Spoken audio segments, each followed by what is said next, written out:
Fala galerinha, tudo bom? Tranquilos?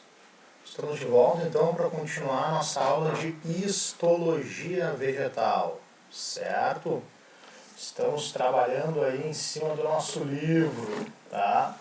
Estamos então trabalhando histologia vegetal, estamos nos tecidos permanentes, tá? Tecidos permanentes.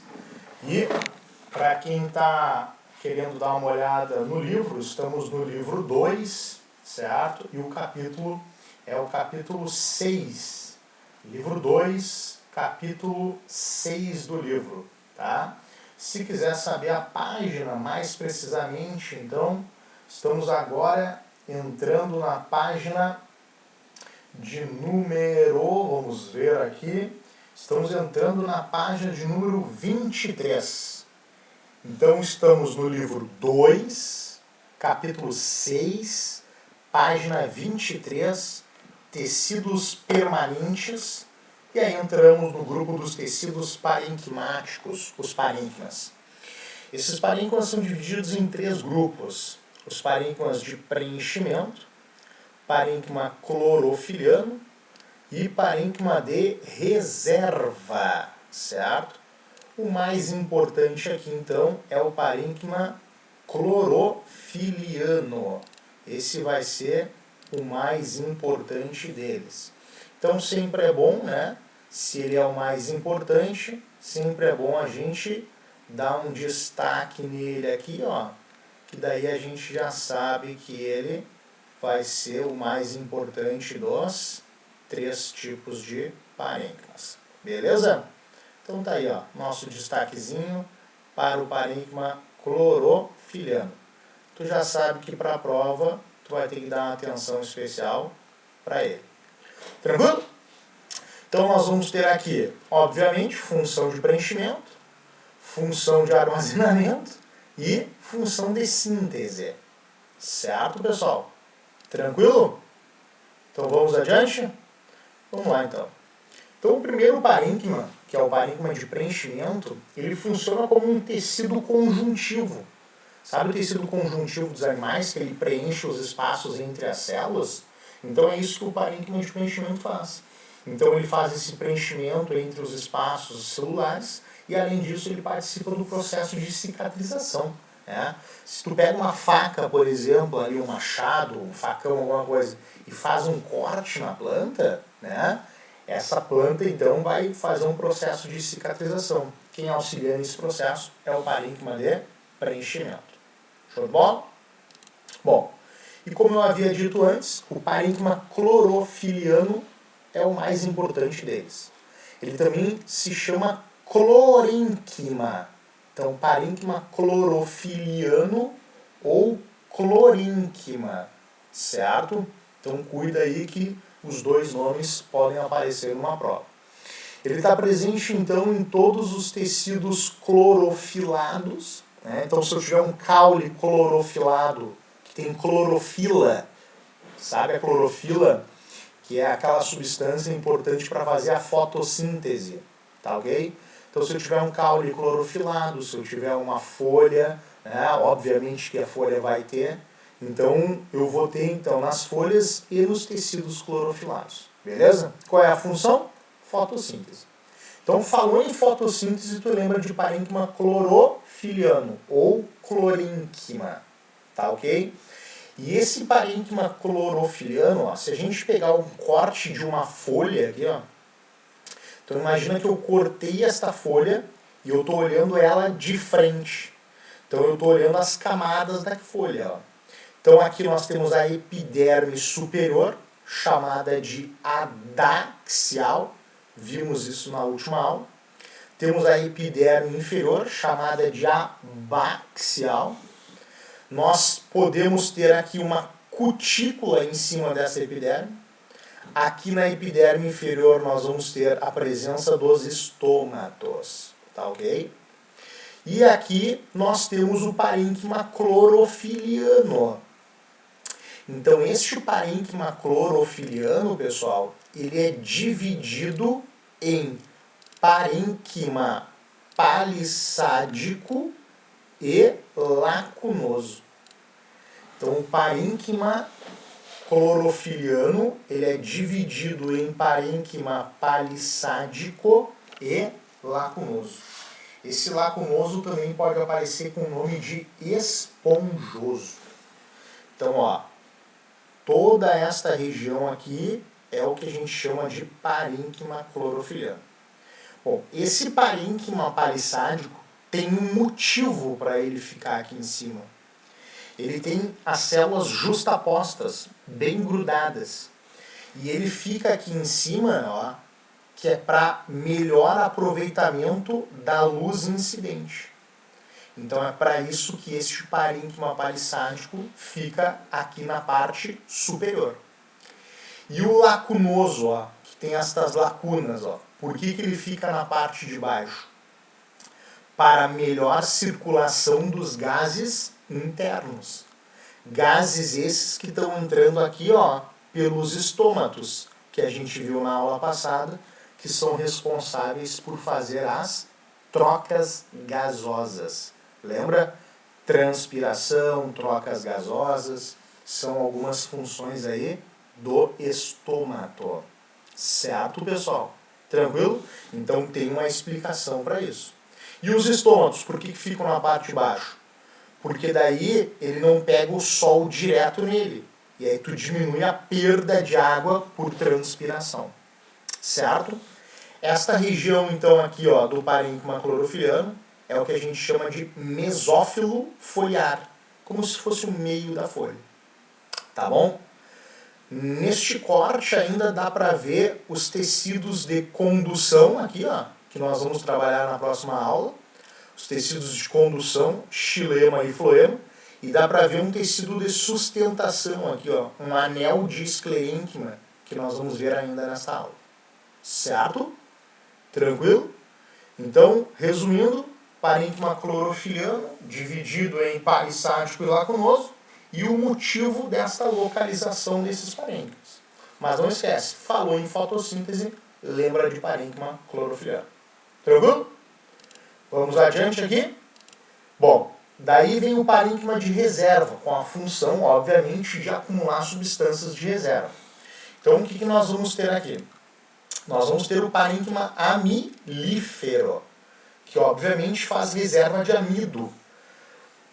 Para quem não sabe, o amido é o carboidrato de reserva dos vegetais. Então, este parênquima está presente principalmente nas raízes, que são os órgãos que costumam armazenar a reserva dos vegetais.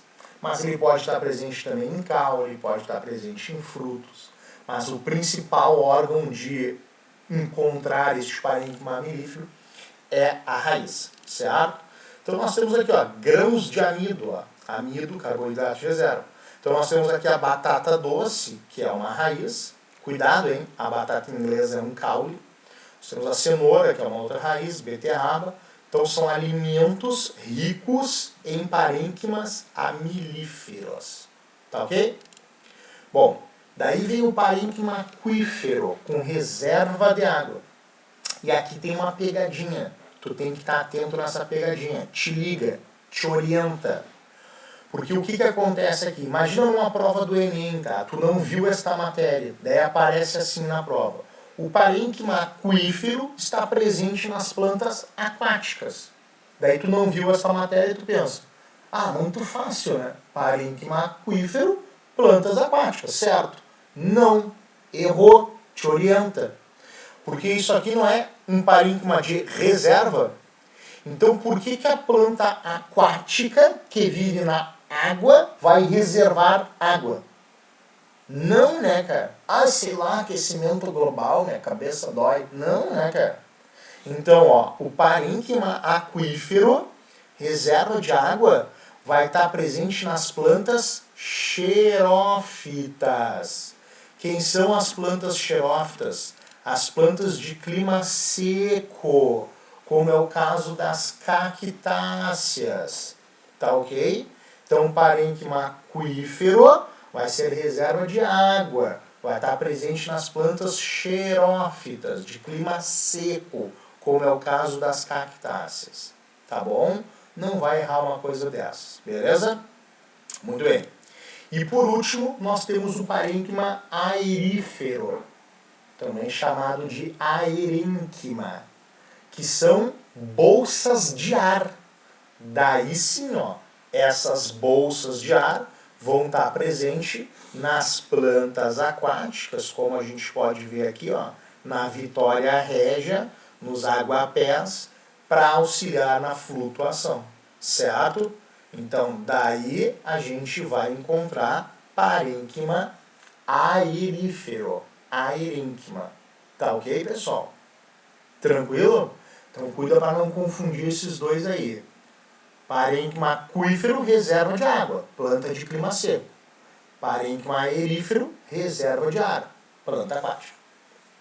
Certo? Aqui também é uma planta, né, que tem grande quantidade de água armazenada nela. Então, se essa planta tem grande quantidade de água armazenada, ela tem o parênquima aquífero. Olha aí. Essa planta se chama baobá. Então, ela tem grande quantidade de água nesse ponto. Então, ela é uma planta de clima seco. Ó. Então, ela vai ter parênquima aquífero. Nessa, eu tenho parênquima aerífero. Nessa, aquífero. Tá bom? Tranquilo? Beleza? Vamos ver. Então, terminamos os tecidos parenquimáticos. Tá? Terminamos os tecidos parenquimáticos. Entramos agora aqui nos tecidos de sustentação. Então, tecidos de sustentação estão aqui para manter a planta, né, ereta, para dar suporte para a planta. De cara, uma observação.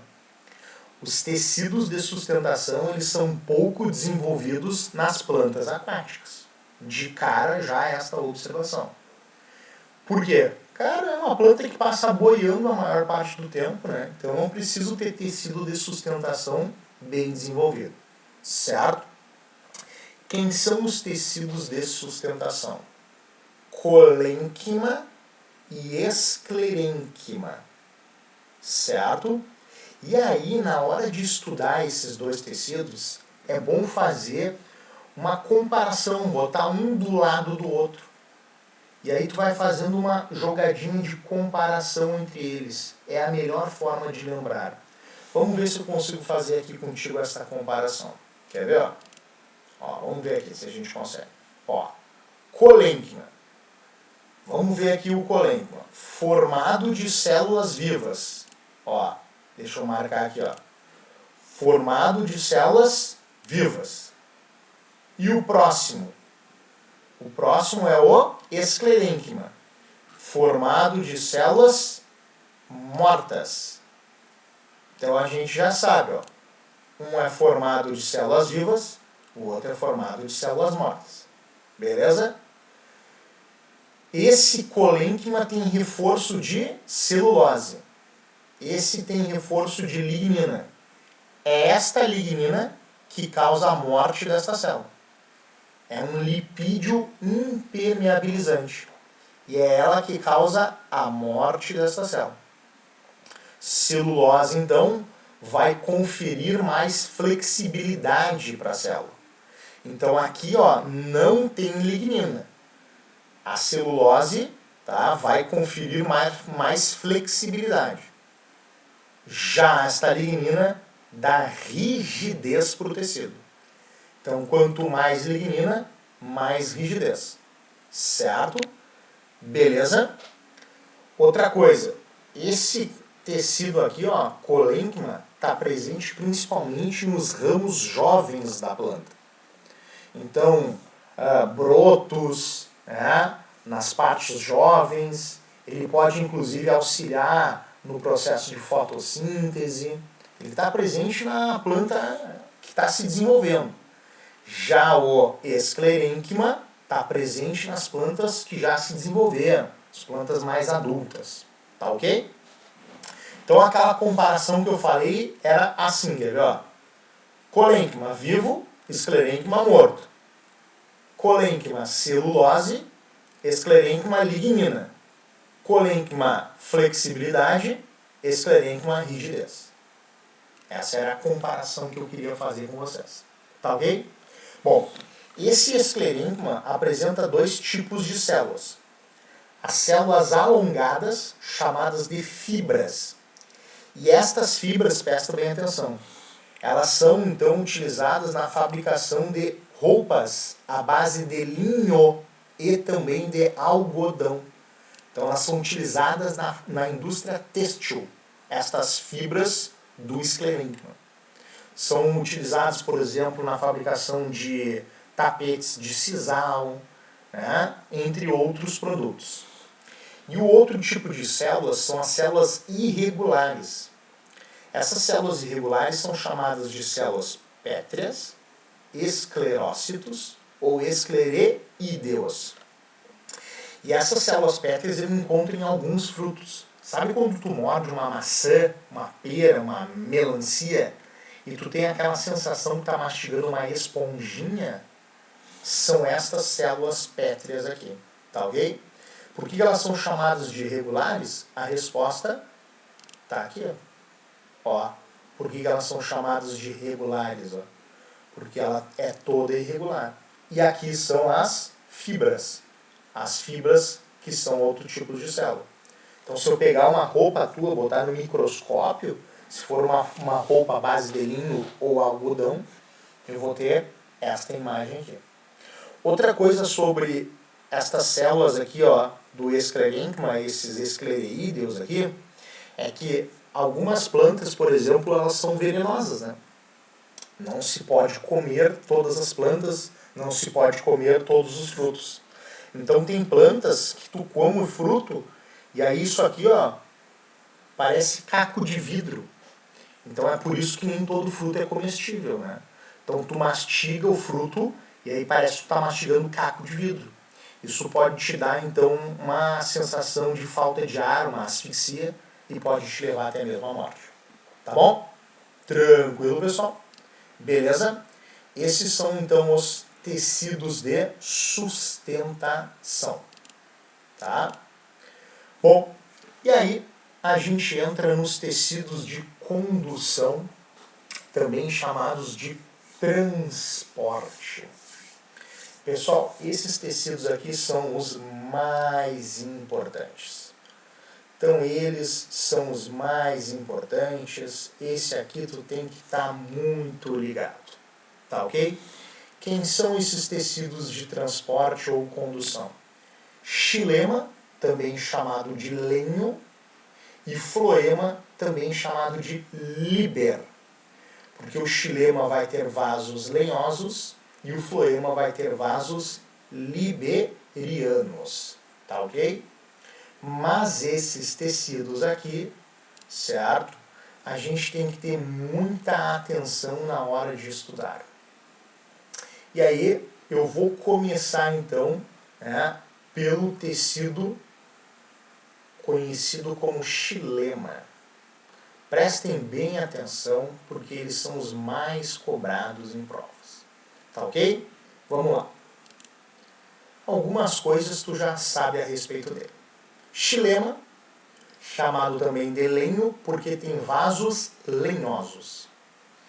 Esse tecido aqui ele tem como função o transporte de água e sais minerais. A chamada seiva bruta. Ó, água e sais minerais. A chamada seiva bruta. Beleza? Qual é o sentido desta seiva? Sentido raiz, folhas. Né? Por quê? Porque a água e os sais minerais vão estar no solo. Daí a raiz absorve e lança para o xilema transportar até as folhas. Beleza? Uma observação sobre esse tecido é que ele também é formado por células mortas. Então agora a gente conclui os 3 tecidos formados por células mortas. Quem são eles? Suber, que vimos na aula passada, esclerênquima, que vimos na aula de hoje, e xilema. Lembra da palavra sex? Suber, esclerênquima, xilema. São os 3 tecidos formados de células mortas. Tá ok? Beleza, pessoal? Tranquilo? Muito bem. Seguindo aqui, o que a gente tem mais do xilema para saber? Bom, nós temos aqui uma grande curiosidade, né? Essa curiosidade é o seguinte: como é que essa seiva sobe contra a gravidade se não tem uma bomba puxando aqui essa água e esses sais minerais? Então, um pesquisador chamado de Dixon criou uma teoria para explicar essa subida, a chamada teoria da tensão, coesão, transpiração, certo? Essa teoria explica a subida da seiva bruta a partir então da capilaridade, pressão da raiz e transpiração das folhas. Então, a partir das propriedades da água de adesão e coesão, mais a pressão ocorrida aqui na raiz e as folhas transpirando aqui em cima, ocorre um processo semelhante a esse que eu estou te mostrando aqui. Então, olha só o que vai acontecer. Nós vamos ter aqui, ó, a capilaridade, que é a capacidade que a água tem de penetrar em espaços reduzidos. E ainda, né, é um fenômeno físico que gera o processo de adesão e coesão da molécula de água. Então a raiz vai fazer uma pressão, a folha está transpirando aqui. Se a folha está transpirando, ó, ela está eliminando água, certo? E aí o que acontece? Ó, essa pressão mais a coesão das moléculas de água fazem que esta seiva suba. Tranquilo, pessoal? Beleza? Então, essa é a explicação para a subida da seiva bruta. Tá? E aqui são as células encontradas no xilema. Essas células do xilema são chamadas de traqueídes, porque lembram uma traqueia, e os elementos de vaso são as células encontradas no xilema. Então nós vamos ter aqui traqueídes, porque lembram uma traqueia, e os elementos de vaso, porque lembram um vaso. Tá bom, pessoal? Tranquilo? Beleza? Certo? Bom, aqui é uma outra observação a respeito do xilema. É que o xilema, pessoal, o xilema, ele também se refere à madeira da planta. Como assim, senhor? Pessoal, essa parte da madeira aqui, ó, chamada de cerne, também chamada de alburno, é o xilema secundário. É o xilema que aparece só nas plantas com crescimento em espessura. Então, ó, lembra lá na aula de meristema, que o câmbio era um meristema secundário, e esse câmbio, que é um meristema secundário, ele era responsável pelo crescimento em espessura da planta, junto com o felogênio. Este câmbio forma floema secundário para fora e ele forma xilema secundário para dentro. E o xilema secundário vai ser tudo isso aqui. Certo? Vamos ver mais uma imagem aqui para vocês entenderem melhor isso que eu estou falando. Olha aqui, ó. Então nesta imagem a gente consegue ver melhor, ó. O câmbio é o meristema secundário. Ele só vai aparecer nas plantas com crescimento e espessura. Tá ok? Este câmbio forma floema para o lado de fora, tá? Fora do câmbio, não é para fora da planta, é para fora do câmbio. E ele forma, ó, xilema secundário para o lado de dentro. Tranquilo? Então aqui nós temos o xilema dividido em duas partes. Este xilema aqui, ó, ele se chama cerne. Ele é um xilema não funcional. É a madeira da planta. Quando se faz móveis e tudo mais, se usa essa parte. E aqui, ó, na parte mais clara, é o xilema funcional, chamado de alburno. Então, para a gente fazer o fechamento. xilema secundário não funcional, o cerne. Lembra, cerne é o centro. E o xilema secundário funcional é o alburno. Tá ok? Então, o câmbio, meristema secundário, forma xilema para dentro e floema para fora. Ah, professor, se aparecer na prova dizendo que o câmbio forma xilema e floema, tá certo? Tá certo. Mas se não falar que é secundário, não tem problema, tá? Não te prende ao detalhe. Tá bom, pessoal? Tranquilos? Muito bem. E a gente avança aqui e entra no floema. O floema, também chamado de líber, porque ele tem vasos liberianos. Só que o floema eu vou deixar para a próxima aula, para te ficar curioso, para te não cansar vendo essa videoaula e para te não embaralhar as informações. Então, eu queria desejar para vocês aqui uma feliz Páscoa, tudo de bom. Eu sei que o momento não é um momento muito feliz, mas vamos tentar tirar coisas boas de tudo isso. Um beijo no coração de vocês e até a nossa próxima aula. Tchau!